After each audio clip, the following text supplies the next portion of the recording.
सभी छात्रों को नमस्कार।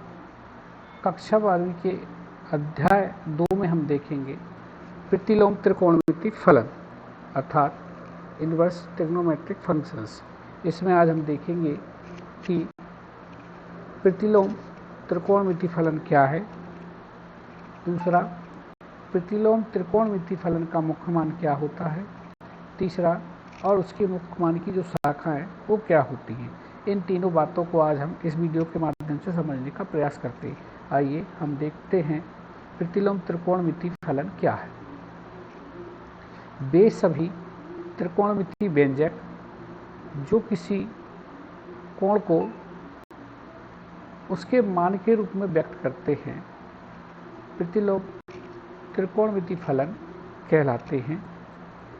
यदि हम उदाहरण के रूप में देखना चाहें तो हम जानते हैं कि cos π/6 की वैल्यू √3/2 होती है, तो इसे हम लिख सकते हैं π/6 = cos इनवर्स √3/2। यहाँ पर ये जो cos इनवर्स √3/2 है उसका मान π/6 के रूप में व्यक्त हो रहा है, तो cos इनवर्स √3/2 हमारा एक प्रतिलोम त्रिकोणमिति फलन है। इसी प्रकार यदि हम दूसरा उदाहरण देखें, जैसे हम जानते हैं tan 45 की वैल्यू 1 के बराबर होती है, तो यदि हम उसे प्रतिलोम त्रिकोणमिति फलन के रूप में लिखेंगे तो tan इनवर्स 1 के रूप में व्यक्त होगा। इसी प्रकार यदि मान लो tan थीटा बराबर y है तो थीटा जो है tan इनवर्स y के रूप में प्राप्त होगा। इस प्रकार ये जो फलन दिए हैं इन्हें हम प्रतिलोम त्रिकोणमिति फलन कहते हैं। यहाँ पर एक बात नोट करने वाली है या ध्यान देने वाली बात है कि tan इनवर्स y का अर्थ tan y का होल इनवर्स कदापि नहीं होता है, क्योंकि tan y का होल इनवर्स जो होता है उसका अर्थ है कि यह एक राशि है जिसे हम 1/10 अथवा काट y के रूप में लिख सकते हैं। परंतु tan इनवर्स y जो है उसका अर्थ ये होता है कि यह एक कोण है जिसकी स्पर्शा x के बराबर है। तो हम स्पष्ट इस बात को इसका जानना जरूरी है कि tan इनवर्स y और tan y का होल इनवर्स दोनों अलग अलग बातें हैं। आइए अब हम देखते हैं प्रतिलोम त्रिकोणमिति फलनों के मुख्य मान की बात करते हैं। प्रतिलोम त्रिकोणमिति फलन एक ऐसा फलन होता है जिसमें अनेक कोण होते हैं। इनमें सबसे छोटे कोण जो भी होता है वह प्रतिलोम त्रिकोणमिति का मुख्य मान कहलाता है। अर्थात हमें जितने भी कोण हैं उनमें संख्यात्मक रूप से जो सबसे छोटा कोण होगा वही प्रतिलोम त्रिकोणमिति फलन का मुख्य मान या प्रिंसिपल वैल्यू कहलाती है। यदि दो कोण संख्यात्मक रूप से बराबर हैं, ऐसी स्थिति में धन चिन्ह वाले कोण को हम उस फलन का मुख्य मान मानते हैं। आइए उदाहरण के माध्यम से हम देखते हैं कि मुख्य मान कैसे हम ज्ञात कर सकते हैं। जैसे यदि हम जानते हैं कि cos π/6 की वैल्यू √3/2 होती है, तो प्रतिलोम त्रिकोणमिति फलन में cos इनवर्स √3/2 = π/6 होगा। तब हम कहेंगे cos इनवर्स √3/2 का जो मुख्य मान है वो π/6 या 30 अंश है। इसी प्रकार tan इनवर्स √3 का जो मुख्य मान है वो 60 अंश या π/3 है।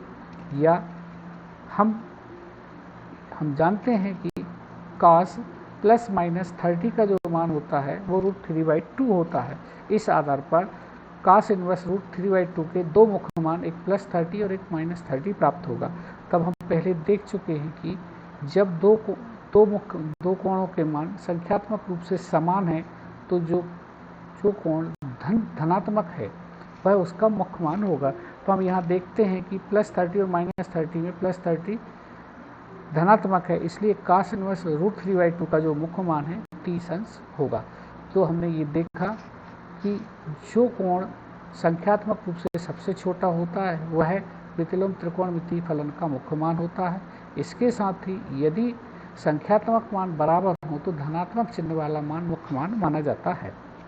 आइए हम देखते हैं कि विभिन्न जो त्रिकोणमिति फलन हैं उनके मुख्य मानों की जो शाखाएं हैं उसके डोमेन और रेंज क्या होते हैं। इन डोमेन और रेंज में से कभी कभी परीक्षा में प्रश्न पूछे जाते हैं और प्रश्नावली 2.1 के प्रश्न आगे हल करने के लिए इस डोमेन और रेंज की जानकारी होना हमें अति आवश्यक है।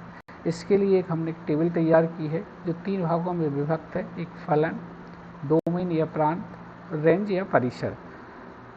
आइए सबसे पहले हम देखते हैं, एक त्रिकोणमिति फलन लेते हैं sine inverse x. Sine inverse x की जो डोमेन रहती है बंद अंतराल में -1 से +1 के बीच में रहती है तथा इसकी रेंज जो मुख्य मान की रहती है -π/2 से +π/2 रहती है। अगला जो है त्रिकोणमिति फलन हम जो लेते हैं वो cos इनवर्स एक्स है।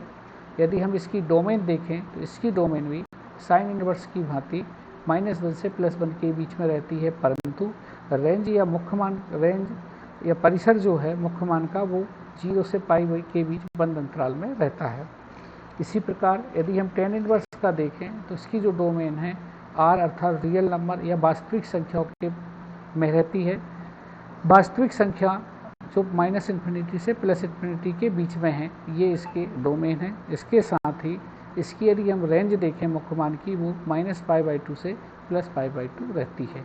tan इनवर्स के बाद यदि हम cot इनवर्स को देखें तो इसकी डोमेन भी रियल नंबर अर्थात वास्तविक संख्या का समुच्चय रहती है, परंतु इसकी जो रेंज है 0 से π के बीच बंद अंतराल में रहती है।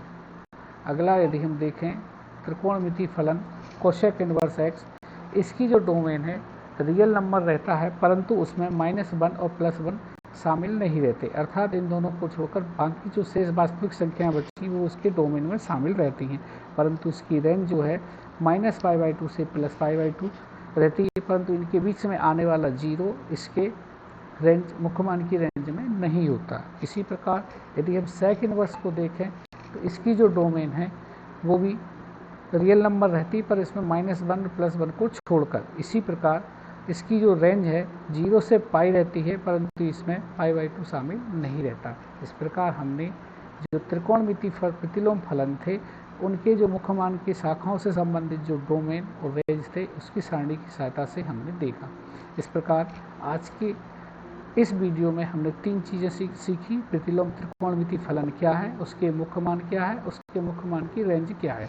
अगले वीडियो में प्रश्नावली 2.1 के शेष प्रश्न हम हल करने का प्रयास करेंगे। तब तक के लिए सभी को नमस्कार।